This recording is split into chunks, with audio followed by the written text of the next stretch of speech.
اور انسان کو سست کر دیتی ہے. تو اللہ کے رسول علیہ السلام نے ہر اس جائز غذا کو بھی ترک کیا جس میں سستی آتی ہو. اللہ کے رسول اپنی امت کو سست بھی نہیں دیکھنا چاہتے تھے. اور یہ قوم نشے میں ڈوب گئی ہے, بے ہوش ہو رہی ہے. سن لو, عبد الملک کے دربار میں کفن چور کہتا ہے میں نے دیکھا کہ منہ سور کا تھا, جسم انسان کا تھا, اور قبر میں آنکھ بھڑک رہی تھی, اور میں بھاگا تو آواز آئی, نہیں پوچھتا کہ کیا ہے اس کے اندر اور یہ کون ہے. تو میں نے پوچھا یہ کون ہے, اس کے ساتھ یہ سلوک کیوں ہو گیا ہے. تو جواب آتا ہے یہ دنیا کے اندر نشہ کرتا تھا, اس لیے اس کو سور کی شکل دے دی گئی, اس کو خنزیر کی شکل دے دی گئی. بتاؤ, دنیا میں نشہ کر کے گٹر اور کچرے کے کنارے پڑے رہتے ہو اور آخرت میں سور کی شکل میں اٹھنا تمہیں گوارا ہے؟ نہیں. اور پھر دنیا میں حالات کیا ہے؟ بس ایک واقعہ جس کو حضرت مالک ابن دینار نے خود بیان کیا ہے, وہ واقعہ بیان کر کے اپنی گفتگو مکمل کر لوں گا. وہ واقعہ دل کے کانوں سے آپ سن لیں. اللہ, شرابی کیا نہیں کر سکتا, بلکہ حدیث میں ہے شرابی اپنی ماں کے ساتھ زنا بھی کر سکتا ہے. نشہ کرنے والا اپنی خالہ کی عزت کے ساتھ بھی کھیل سکتا ہے. نشہ کرنے والا اپنی بیٹی کی آبرو بھی لے سکتا ہے, کیونکہ نشہ کرنے والے کو ہوش نہیں رہتا. اس لیے نشے سے توبہ کر لو, نکل آؤ نشے سے. حضرت مالک الدینار کہتے ہیں میں حج کے لیے گیا.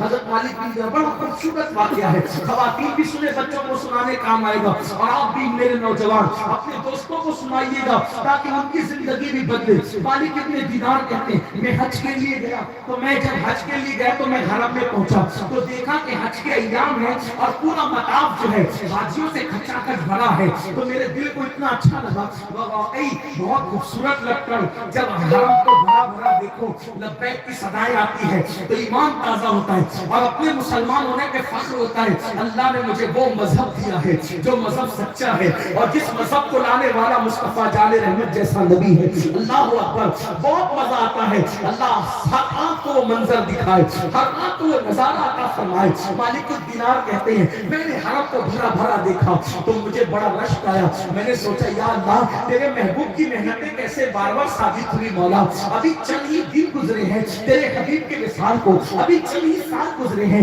تیرے محبوب کے وصال کو, اور اتنی محنت کامیاب ہوئی کہ لاکھوں لاکھ لوگ حج کے لیے آئے ہیں. جب حج کے لیے اتنے لوگ آئے ہیں, تقریباً 5 لاکھ لوگ حج کے لیے اس سال آئے تھے. تو حج کے لیے اتنی بڑی تعداد میں آئے ہیں تو مسلمان کتنی تعداد میں ہوگی اس وقت؟ تو اتنے میں مجھے یاد آیا 5 لاکھ حاجی ہیں, ان میں کون ہے جس کا حج اللہ نے قبول کیا اور کون ہے جس کا حج اللہ نے رد کر دیا؟ اب سننا, مالک الدینار کہتے ہیں میں نے کعبے کا غلاف پکڑا اور کعبے کا غلاف پکڑ کر میں نے دعا کی, اے اللہ مجھے بتا تو صحیح کہ تو نے 5 لاکھ میں کس کا حج قبول کیا اور کس کا رد کر دیا. اور دعا کر کے میں اطمینان چلا گیا, اپنے خیمے میں لیٹ گیا. آنکھ لگی تو مجھے غیب سے ندا آئی, اے مالک میں نے محمد ابن ہارون کا حج رد کر دیا. ایک بندہ ہے جس کا حج میں نے رد کر دیا اور وہ بلخ کا رہنے والا, اور تو جا, اے مالک تو جا اور جا کر اس سے ملاقات کر اور اس کے منہ پہ جا کے بول کہ اللہ نے تیرا حج رد کر دیا. مالک بن دینار کہتے ہیں اٹھنے کے بعد میں جہاں بلخ کے حاجی تھے ان کے خیمے کی طرف گیا. میں نے پوچھا اے بلخ والو کیا تم محمد بن ہارون کو جانتے ہو؟ انہوں نے کہا اے مالک تم کس کا نام لے رہے ہو, تم کس کا نام لے رہے ہو؟ یہ محمد بن ہارون کی معمولی ہستی نہیں, ہم اس کو جانتے ہیں.